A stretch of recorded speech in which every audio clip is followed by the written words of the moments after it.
Shabbat Shalom, everyone. Every year, Phil Stamen looks forward to teaching us Torah on Shabbat Shuvah, and we look forward to learning Torah from Phil and with Phil on Shabbat Shuvah. So, without further ado, Phil Stamen is going to teach us some Torah this morning. Thank you, Rabbi. Believe it or not, this is Shabbat Shuvah V12. So Shabbat Shalom, Shana Tova. It's my honor and my privilege to once again to give the rabbi a break during this extremely busy time. I feel a deep responsibility to Rabbi Rubinstein for making sure her trust in me is not misplaced. I feel responsibility to my fellow congregants to offer some pearls of wisdom, some glimmer of inspiration to you as we come upon the Day of Atonement. I also hope to provide a message from the heart that I hope will resonate with you as well. This year I look at this as a make good. Last year I went on too long. I didn't intend to, I just get carried away. And wanting to cover multiple bases, I did too much.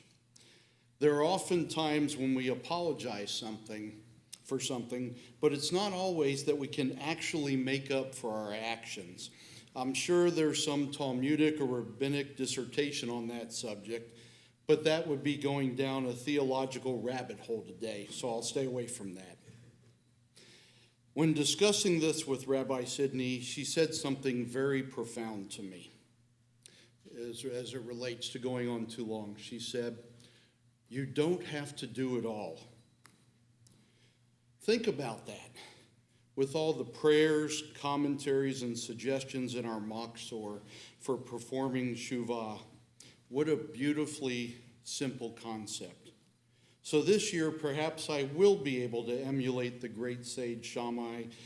I will attempt to say little and do much. Keeping it brief took me back to a crisp, early March Shabbat morning in New York when I went to church. Okay, I really didn't go to church, but I did go to a church. It was the memorial service for my friend Eric Burnworth, who had passed away a few months earlier. It was one of those things I told his wife. The only questions were, when is it and where do I need to be? I was the only non-family member to speak. Sorry.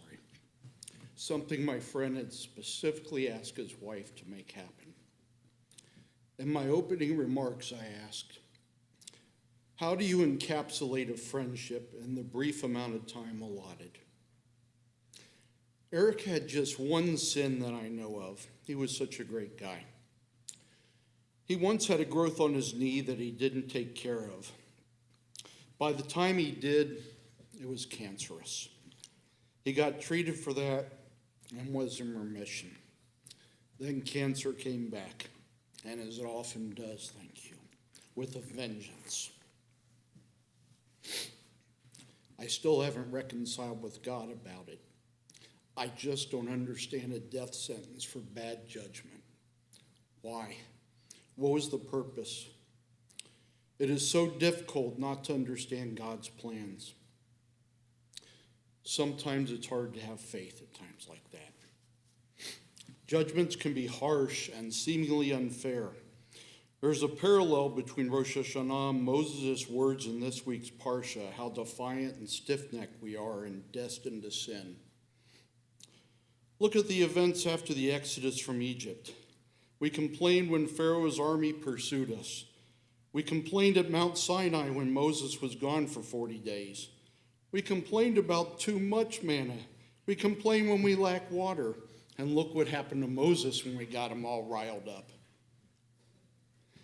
You know, my father used to joke with me saying I come from a long line of fetchers, but after seeing signs and wonders from the creator of the universe, at some point where you just say, okay, wow.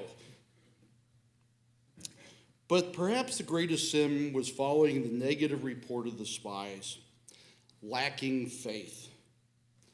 After reading the Unatana Tokev in the Rosh Hashanah Musaf service, it doesn't provide much hope. Do we have the faith to move forward on the Day of Atonement? As you know, I like to relate life events to my message, and every year something comes up, it's like, wow, I got to talk about this. One of the sins we enumerate during the confessional is the sin of presumptuousness. I think it's one of the, it sounds funny, but the easiest sins to commit. We make judgments too easy about people and things. Back in 2021, when the company I work for was purchased, along with two other companies, by a private equity group, one landlord refused to do a lease assignment.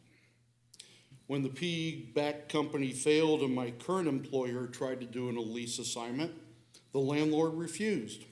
One other instance came up where I questioned an assignment. No response from the landlord. You can only imagine what I thought of this landlord, and I can't repeat it from this bema. Then last month, we got a notice to vacate. I immediately called, prepared to vent my wrath.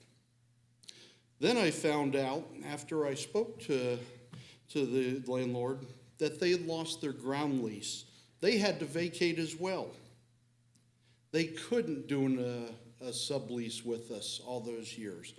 All those years, I thought they were being so difficult.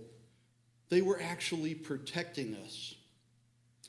I told her I was so glad I got the opportunity to speak with her, because otherwise I would have carried this false belief that they were so awful. So why am I telling this business story?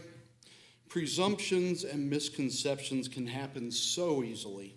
Look at the Haftarah on the first day of Rosh Hashanah, and the priest Eli assuming Hannah was drunk. The problem with presumptions and misconceptions is left unresolved, they become permanent attitudes. The worst of it has become that those who don't think like us and agree with everything we believe in and are perceived different have become the enemy.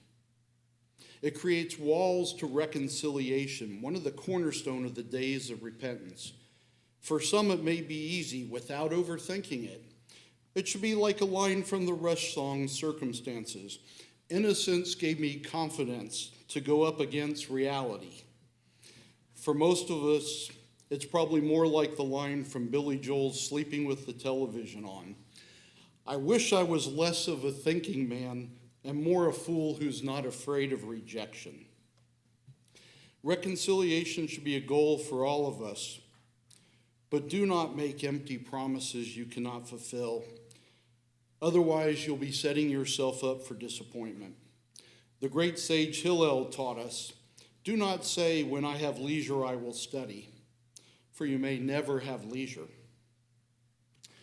I mentioned there's always a story that comes up during the year that I just have to incorporate. And of all the years I've been doing it, this one may be the most interesting story of all. About a month ago, my mother had taken some eggs to a neighbor. It was about 5 o'clock. The neighbor said she felt a little shaky and odd inside. This neighbor usually goes to bed early, but just after 10 p.m., my mother decided to text her and check in on her. The neighbor said she had fallen, but wasn't sure if she fell in the bathroom or off the bed. So my mother went up and found that her neighbor had a large lump on her head and that she had been vomiting. Doesn't sound right at all, even for those of us who are not medical professionals. The neighbor just wanted to lay down and go to sleep, but my mother called 911. Fast forward to the hospital. The doctor told my mother her neighbor had a brain bleed, and if she had gone to sleep, she never would have woken up. In the Talmud it is said, if you save a life, it is if you save the whole world, and our world so desperately needs saving. What caused my mother to just decide to text her neighbor? How did it happen that years before his conversion, A casual remark by Steve Parham would lead us both to be standing together before the Western Wall. What caused an auto accident led my aunt to have a precautionary examination that revealed a spot on her lung that may never have been found otherwise until it was too late. I can't explain it, but I have to have faith that we can't see the big picture before a story comes to its conclusion. Ani ma'amim. So my message to you today is have faith and focus on what you can fix. And as Rabbi Sidney said, you don't have to do it all. But don't confuse that message for lack of effort, because if it comes rote without meaning or purpose, what's the point? I think back to when Rabbi Bradley Artson was our scholar in residence here many years ago. He told us that we don't have to go from one extreme to the other. We don't have to do it all. And every little step in observance of the mitzvot should be celebrated. And as I look out upon you, my extended Beth Torah family, I offer my humble apologies for any offense I've given in the past year, and I beg for your forgiveness. Gemara Chatima Tovah. May we all be inscribed for a sweet, happy, and healthy new year. Shabbat Shalom, Shana Tovah. Shabbat Shalom. Shana Tova. Yasher Koach. Thank you for the inspiration. Thank you, Phil. Thank you for teaching us each and every year and throughout the year as well. We are going to